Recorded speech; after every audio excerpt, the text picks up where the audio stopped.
Aham, halo semuanya. Selamat datang di channel Slime 01. Sepertinya kalian sudah tahu bahwa channel ini membahas alur cerita manhwa. Bagi kalian yang sudah subscribe dan like, terima kasih. Terutama buat kalian yang sudah ngasih saran pembahasan alur cerita, aku ucapin terima kasih banyak. Tanpa buang-buang waktu lagi, mari kita mulai. Untuk kemarin kita sudah sampai sini. Di bawah sana, seorang menggunakan Forbidden Spear, Collapse of the Stone. Sesuai dengan nama spillnya, muncul batu-batu yang terbang dan menghantam para warrior di sana. Para warrior itu tidak bisa menahan serangan batu tersebut dan tewas seketika. Seorang laki-laki tertawa senang melihat para warrior yang berjatuhan. Kena kau, serunya. Ia menyiapkan tendangannya ke arah pengguna sihir itu. Namun, pengguna sihir itu menggunakan skill lain, The Earth Rush. Muncul lingkaran sihir di bawah tongkatnya. Laki-laki yang akan menendang tadi kaget saat ada tanah yang menjulang naik ke atas tubuhnya tanpa bisa menghindar. Tubuhnya tertusuk serangan tanah itu. Ia berjatuh dipastikan tewas. Tiba-tiba seseorang menguji kekuatan pengguna sihir itu. Orang yang memakai sempak itu berkata, "Ini seperti yang kubayangkan dari mantan jenius keluarga Hei. Kau sudah membunuh banyak orang dari keluarga Hyunku." Saat mereka bercakap itu, terungkap ternyata nama orang ini Hei Lianbi. Hei Lianbi memiliki bakat kultivasi top level, bakat insting talent tingkat menengah, bakat kecepatan tingkat dasar, dan bakat bumi tingkat atas. Sedangkan orang yang memakai cangcut itu mengeluarkan senjata dan berkata, "Selanjutnya, aku akan bermain denganmu." Ucapnya terkonfirmasi. Ternyata nama perempuan itu bernama Yun Feng. Ia memiliki bakat kultivasi top level, bakat pedang angin tingkat atas, dan bakat kecepatan tingkat dasar. Ia berasal dari keluarga Yun, satu ras dengan King Yun Hee. Yun Feng berkata, "Semua harta karun di sini adalah milik keluarga Yun." Ia berlari maju menyerang Hei Lianbi. "Kalau begitu, ayo kita buktikan siapa yang terkuat," balas Hei Lianbi. Terlihat ia tidak takut sedikit pun. Ia menggunakan Earth Forbidden Spell, Vajra Jet. Muncul tanah-tanah bergelembung yang naik. Yun Feng mengeluarkan energi ungu di tubuhnya dan menggunakan Wind Crack and Tenacity Slash. Dengan tebasan pedangnya, Yun Feng berhasil menghancurkan teknik milik Hei Lianbi. Hei Lianbi kaget melihat Yun Feng menghantam Wind Talent dengan senjatanya, dan bahkan tekniknya dengan mudah terbelah. Yun Feng yang tidak berhenti menyiapkan kakinya untuk menyerang. Kaki itu sampai di depan muka Hei Lianbi yang masih kaget. Tanpa bisa menghindar, Hei Lianbi langsung terlempar saat terkena tendangan itu. Hei Lianbi menabrak batu, namun dengan sigap ia langsung menggunakan skillnya Collapse of the Rock and Drain. Muncul lingkaran sihir besar yang berada di tepat di wajah Yun Feng. Yun Feng terkaget-kaget melihat lingkaran sihir itu. Setelahnya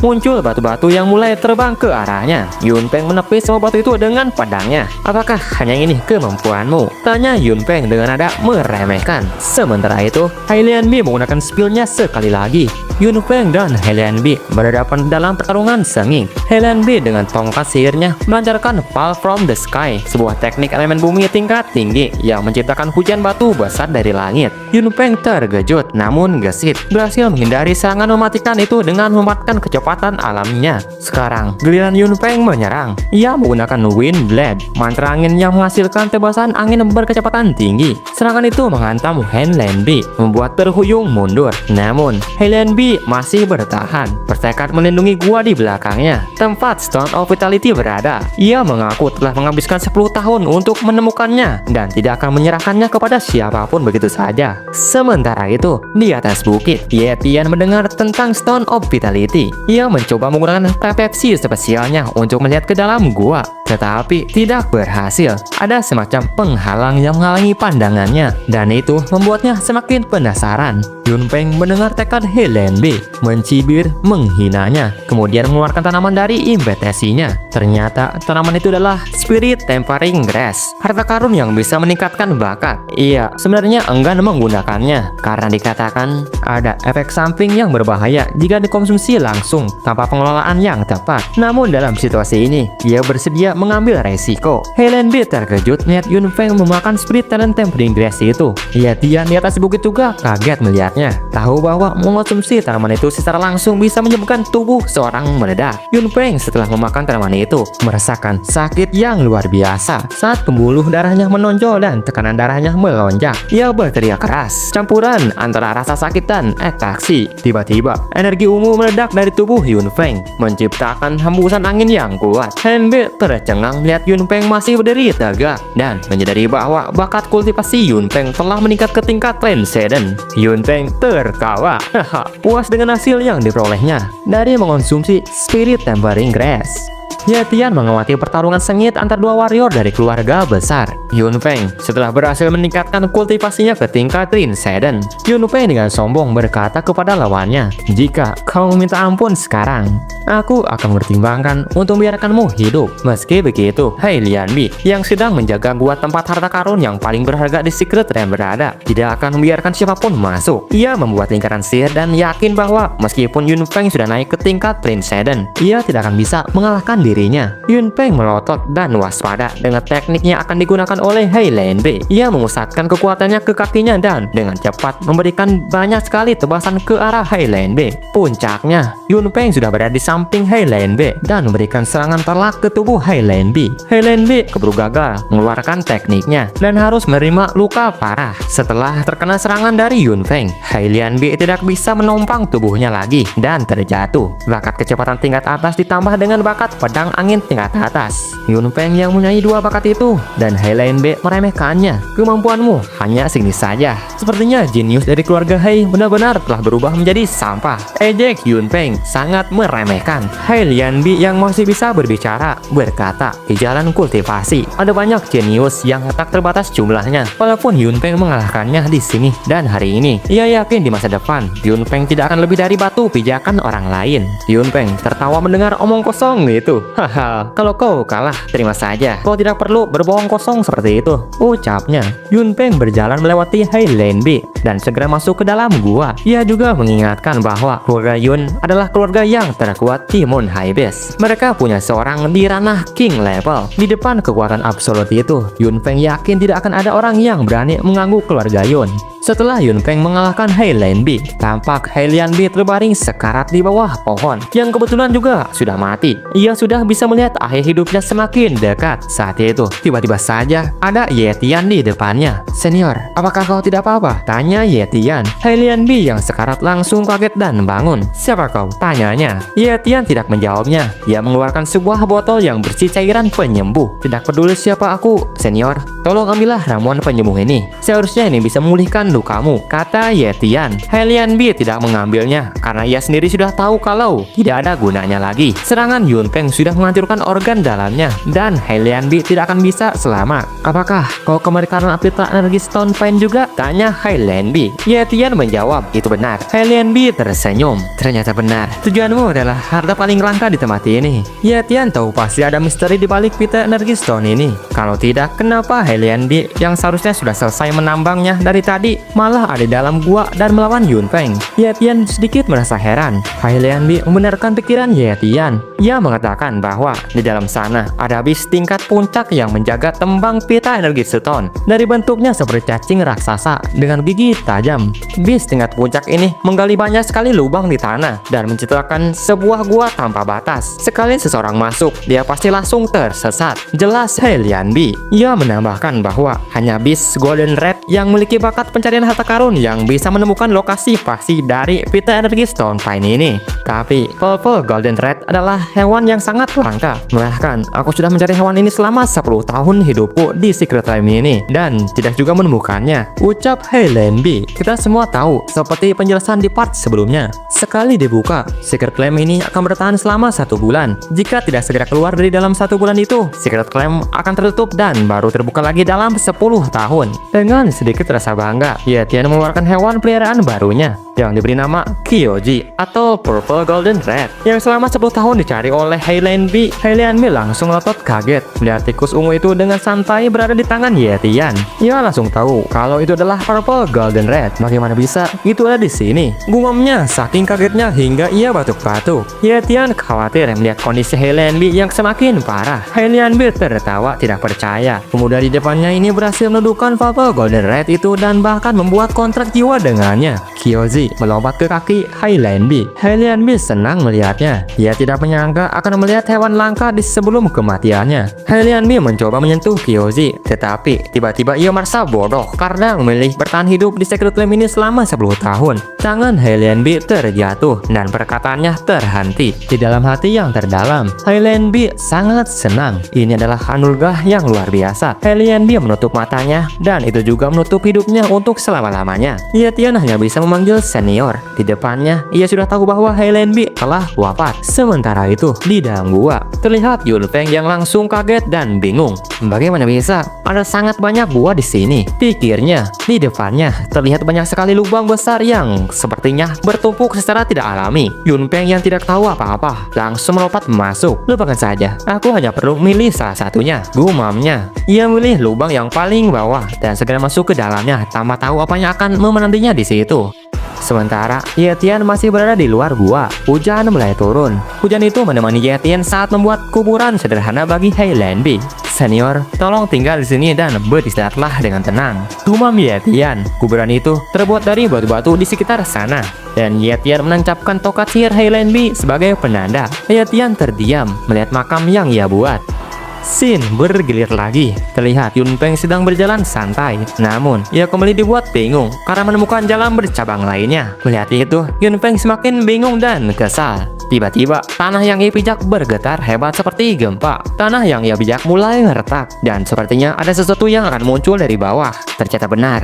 Bis yang disertakan oleh Hailenbi muncul dari bawah tanah dan mencoba menerkam Yun Feng. Dengan refleks cepat, Yun Feng melompat untuk menghindari serangan itu. Ia berhasil mendarat dan melihat bis itu. Sialan, hampir saja. Seru Yun Feng kaget melihat bis tingkat puncak itu muncul di hadapannya. Dia kesal karena intelijen keluarga Yun tidak pernah memberinya informasi mengenai keberadaan bis tingkat puncak ini dalam Secret Realm ini. Terlihat cacing besar itu tampak mengumpulkan energi di mulutnya. Hal itu membuat Yun Feng langsung fokus dan waspada. Serangan apa yang akan digunakan, pikirnya.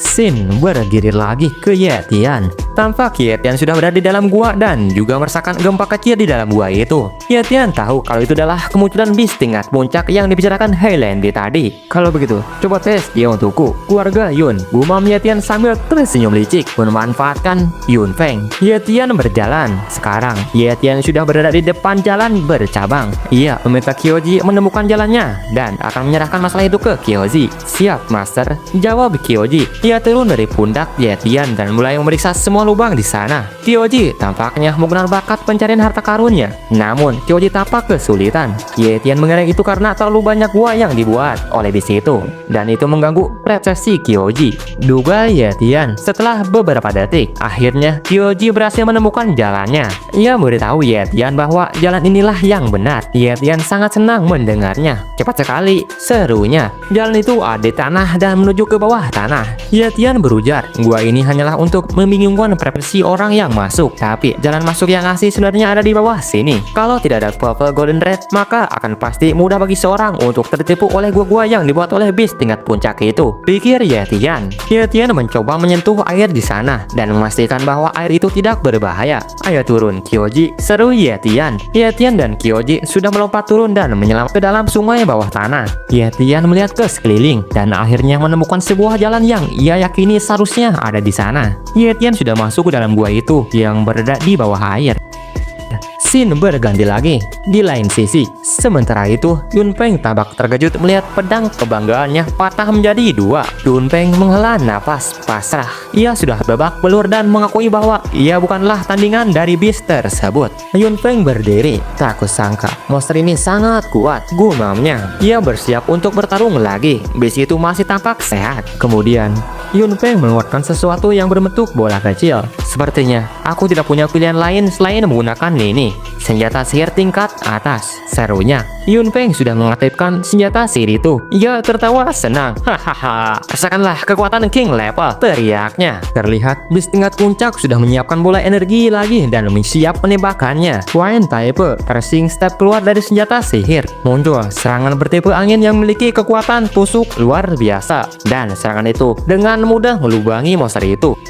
Scene bergilir lagi. Sementara itu, Ye-Tian sudah melihat jalan keluarnya. Dengan cepat, ia melompat ke atas sana dan sampai di sebuah tempat yang seperti bangunan di bawah tanah. Setelah sampai di sana, Kyoji berkata, "Master, lihatlah ke sana." Senyum. Di hadapan mereka terkapar banyak sekali kristal Vital Energy Stone yang siap ditambang. Ye-Tian kaget melihat jumlah yang sangat banyak. Entah di bawah atau di atas ruangan itu, semuanya dikelilingi Vital Stone Energy. Tentu saja, Ye-Tian tersenyum senang. "Aku akan mengambil semuanya, keluarga Yun. Maaf," serunya. Kemudian Ye-Tian berjalan ke kristal yang paling dekat dan akan mulainya dari sana. Kyoji meringatkan bahwa Vital Energy Stone itu sangat keras, jadi Ye-Tian harus berhati-hati saat menambangnya. Ye-Tian mengeluarkan Fix Egg. Ia menggunakan bakat kekuatannya untuk menambang kristal tersebut. Dengan satu pukulan, Ye-Tian berhasil memotong puntuk kristal tersebut. Ia juga meminta bantuan Kyoji untuk mengumpulkan tumpukan batu yang sudah ia tambang, karena ia akan mengumpulkannya ke dalam inventorinya nanti. Kyoji menuruti masternya dan mulai mendorong kristal itu. Tiba-tiba, Kyoji menggunakan bakatnya sekali lagi dan mulai bergerak menjauh dari sana. "Mau kemana?" tanya Ye-Tian. Kemudian, Kyoji minta tuannya untuk mengikutinya karena ia menemukan sesuatu yang sangat penting. Sesuatu yang penting, bukannya benda yang paling berharga di sini adalah Vital Energy Stone, pikir Ye-Tian bertanya-tanya. Kyoji mencium harta karun yang mungkin adalah harta karun tingkat legendaris, ucap Kyoji. Setelah berjalan beberapa saat kemudian, di tempat yang memiliki banyak sekali pilar, Ye-Tian dituntun oleh Kyoji menuju ke sebuah tempat yang ada di altar. Di altar itu terdapat harta karun legendaris. Kyoji mengatakan bahwa itu adalah inti Vital Energy Stone dan semua Vital Energy Stone di sini tercipta dari harta di depannya. Itu adalah harta karun paling berharga di Secret Realm ini, seru Kyoji. Tentu saja tanpa diduga, Ye-Tian sangat kaget, terkaget-kaget. Ia melihat harta karun paling berharga berkat Kyoji. Kyoji juga mengatakan Kyoji yakin harta karun itu bisa membantu pemiliknya untuk naik ke tingkat King level. Tentu saja, Ye-Tian semakin terkaget-kaget lagi. Terlihat harta ini berbentuk kristal yang memiliki warna dominan ungu. Ye-Tian kaget saat Kyoji memberitahunya bahwa benda ini bisa membantunya mencapai ranah King level, tingkatan terkuat di seluruh daratan. Dari siluet yang paling atas, King level ini adalah tetua dari keluarga Yue. Di bawahnya ada King Yun He dari keluarga Yun. Sementara yang cewek dan yang memakai armor lengkap belum pernah muncul, masih menjadi misteri. Ye-Tian berjalan mendekat ke altar di mana harta itu berada. Kyoji panik dan mengatakan untuk tidak mendekat sekali lagi. Kekuatan inti Vital Energy itu sangatlah kuat. Jika masternya menyentuhnya secara langsung, Ye-Tian akan langsung meleleh dan bahkan setitik debu pun tidak akan tersisa. Meski begitu, Ye-Tian terus berjalan mendekat. Ye-Tian sudah tepat di depan altar dan tinggal mengambilnya saja. Tapi peringatan Kyoji cukup menakutkan, padahal harta berharga itu sudah ada di depan matanya. Ye-Tian mulai memahami perkataan Kyoji. Ia berkeringat deras. Udara di dekat inti Vital Energy tiba-tiba berubah. Beruntung sudah mengkopi bakat ketahanan dan bakat pertahanan. Sekarang dua bakat itu benar-benar berguna untuk mengambil inti Vital Energy ini, pikir Ye-Tian. Ye-Tian sudah mengaktifkan kedua bakat tersebut, ketahanan dan pertahanan. Di sekeliling tubuh Ye-Tian muncul perisai kuat yang menahan kekuatan dari inti Vital Energy. Kyoji yang melihatnya kaget dan bingung kenapa masternya memiliki banyak sekali bakat. Ye-Tian mencoba mengambil inti Vital Energy dengan tangan kosong. Hasilnya, tangan Ye-Tian memerah dan gosong. Ye-Tian kaget saat inti Vital Energy mengeluarkan api yang cukup besar. Ye-Tian berusaha sekuat tenaga untuk mengambil. Semakin dekat, semakin kuat pula kekuatannya. Ye-Tian sampai berteriak kesakitan dan bajunya rusak. Kyoji yang melihat itu sangat khawatir dan berlari mendekati masternya. Api itu terus mempertahankan diri agar tidak ditembus oleh Ye-Tian. Kyoji tidak bisa mendekat lebih jauh lagi karena terlalu berbahaya. Ye-Tian tahu kekuatan inti Vital Energy sangatlah kuat. Bakat pertahanan biasa tidak akan bisa menahannya. Kalau terus dilanjutkan, Ye-Tian akan menjadi debu. Ye-Tian mencoba mencegah itu dengan menggunakan bakat penyembuhan. Berkat bakat itu, Ye-Tian hampir bisa mengambil inti Vital Energy. Segera setelahnya, ia langsung menggunakan bakat ruang. Ia buka ruang portable dan menyimpan inti Vital Energy itu ke dalamnya. Ia berhasil menyentuhnya cuma sedikit dan berhasil memindahkannya. Setelah berhasil menyimpannya, Ye-Tian langsung terpental. Meskipun terluka sedikit, Ye-Tian sudah mendapatkan apa yang ia inginkan. Semua itu berkat bakat-bakat yang ia copy. Setelah itu, terjadi ledakan kecil yang membuat Ye-Tian terlempar menabrak tembok. Kyoji khawatir melihat masternya. Ye Tian mengatakan kalau dia baik-baik saja. Ye Tian mengeluarkan inti pita energi di ruang portable dan lega karena harta berharga itu ada di tangannya. Kyoji memuji masternya. Itu sangat luar biasa. Serunya, harta berharga ini memiliki aura ungu dan warna yang seperti batu obsidian. Ye Tian melihat sekelilingnya. Tanpa bantuan dari inti vital energi ini, tempat ini sepertinya akan segera runtuh. Tempat itu sudah mulai hancur. Ye Tian bergegas keluar dari sana untuk menikmati hasil yang ia dapatkan. Sementara itu, Yun Feng juga kaget kenapa tiba-tiba saja ada gempa. Apakah tempat ini akan hancur? Pikirnya. Yun Feng kaget dan bertanya-tanya apakah sudah ada orang yang mendapatkan inti vital energi. Ia tidak tahu siapa lagi yang ada di tambang ini selain dirinya. Scene bergilir lagi. Sementara itu, Ye Tian yang sudah kembali ke ruangan sebelumnya, di mana kristal Vita Energy Stone lainnya masih ada dan belum sempat ia tambang. Ye Tian tidak ingin menyia-nyiakan semua harta ini. Ye Tian sudah mengeluarkan pickaxe. Jangan tinggalkan sedikit pun. Serunya, Ye Tian memulai kegiatan menambangnya. Ia akan menambang semua harta yang ada di sana. Scene bergilir lagi. Sementara itu, Yun Feng mulai bergegas menuju tujuannya, berusaha menepis pikiran bahwa ada orang lain di tambang itu selain dirinya. Batu-batu besar berjatuhan, pertanda tempat itu akan segera runtuh. Dengan lincah, ia menghindari reruntuhan. Jika inti pita energi itu direbut, semua usahaku akan sia-sia, pikirnya. Setelah berlari cukup jauh, Yun Feng sampai di dinding yang berada di dinding tambang lainnya. Dengan sekali pukul tinju, dinding besar itu hancur. Yun Feng terpaku, bengong, bingung melihat tempat seperti itu di dalam gua. Sebenarnya itulah tempat Ye Tian menambang sebelumnya. Saat berjalan masuk, kaki Yun Feng tak sengaja menginjak pecahan kecil pita energi yang tertinggal. Ia mengambilnya. Hanya tersisa secuil ini saja.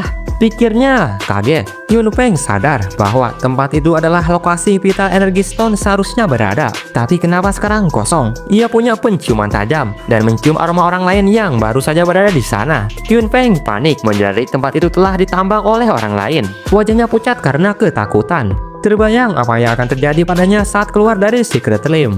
Yun Feng menyimpulkan bahwa seseorang telah memanfaatkan pertarungannya dengan Beast untuk menjara semua vital energi stone. Ia lemas tak berdaya. Kegagalannya menyelesaikan misi akan membuat pemimpin keluarga menghabisinya. Masa depannya menjadi suram. Yun Feng murka pada orang yang berani menyentuh harta incaran keluarga Yun. Aku akan menemukannya dan menghabisinya. Teriaknya penuh dendam pada orang yang mengambil semua vital energi stone.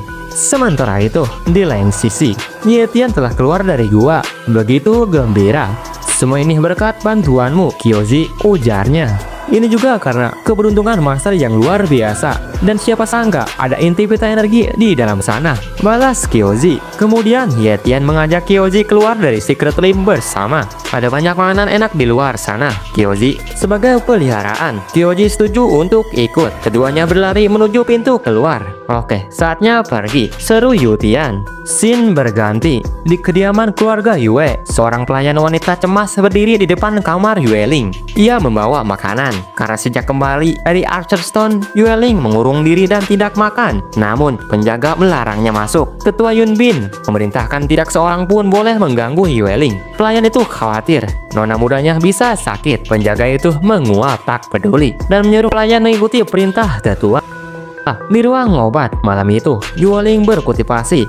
Ia mengerahkan seluruh kekuatan spiritualnya. Saat energinya habis, tingkatnya melonggar.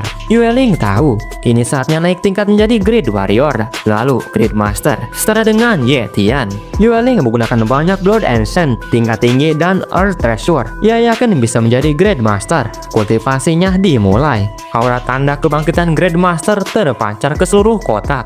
Orang-orang tahu itu dari kediaman keluarga Yue. Mereka memuji kehebatan keluarga itu. Orang-orang kuat berkumpul di sana, ujar mereka. Ketua Yue sedang bekerja tersenyum. Dia tahu Yueling berbakat dan dia tak salah menilai gadis itu. Pikirnya, Yueling merasakan kekuatan Great Master sekarang. Ia tidak perlu bermeditasi. Energi vital masuk ke tubuhnya saat bernapas, seolah terhubung dengan alam. Ia bisa melihat gerakan nyamuk dengan jelas. Persepsinya meningkat sangat tajam.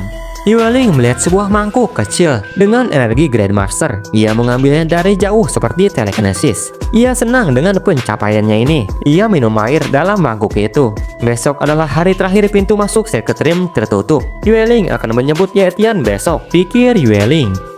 Singkat cerita, keesokan harinya, hari penutupan Secret Room tiba. Pintu masuknya semakin mengecil. Tiba-tiba, orang-orang terkejut lihat dua sosok gempal keluar. Yang satu membawa kapak besar, yang lain bertangan kosong dengan rambut kribo. Semua orang yang ada di sana mengetahuinya. Biasanya, orang yang keluar terakhir biasanya mendapatkan harta karun lebih banyak dari sebelumnya. Kita mau kemana sekarang? Tanya si bawa kapak. Ini urusan besar. Jawab yang satunya. Kita lihat saja nanti. Balasnya. Tidak lama, seorang pedagang mendekat. Penasaran dengan harta karun mereka. Ia menawarkan diri untuk membeli dengan harga tinggi. Katakan saja apa yang kalian dapatkan. Aku akan membayarnya berapapun harganya. Ucap dia. Si gondrong mengeluarkan tanaman seperti ginseng. Sembari memperlihatkan, dia berkata, coba sebutkan harganya untuk ini. Pedagang itu meriksa tanaman itu. Lalu berkata, ini tanaman roh yang masih bagus, tidak rusak dan belum terlalu tua. Saya berani menawarkan 10.000 poin emas. Mendengar itu, si pembawa kapak marah. Ini spiritual healing grass ratusan tahun, bisa dibuat ramuan berkualitas tinggi. Kok hanya menawarkan 1000 koin emas? Yang benar saja, rugi dong. Pedagang itu panik lihat kemarahan si pembawa kapak. Jangan terburu-buru, kita bisa bicarakan harganya lagi. Mereka terlihat sangat kecewa. Si gondrong menenangkan temannya. Saudara kedua, jangan emosi. Ini bukan tempat untuk kekerasan. Si pembawa kapak melepaskan pedang itu dengan kesal. Baru keluar, sudah bertemu penipu. Sekali-sekali aku ingin menghabisinya, ucapnya sembari pergi. Dan saat itu, tanpa disadari siapapun, Yetian telah keluar menggunakan bakat ruangnya, teleportasi. Ia memakai jubah untuk menyembunyikan diri. Kyoji yang ikut keluar kagum dengan ramainya dunia luar. Ramai dan menarik sekali, kata Kyoji. Jangan keluar, sembunyikan auramu, perintah Yetian. Dengan bakat ruangnya, persepsi ruang Yetian meningkat pesat. Ia merasakan kehadiran orang dengan level King yang mengawasi tempat itu. Kita tahu bahwa yang memantau Yetian adalah King Yunhe. Sepertinya cukup sampai situ aja. Next, kita lanjut lagi. Sampai jumpa di next episode. Goodbye, sampai jumpa, sampai ketemu. Dadah.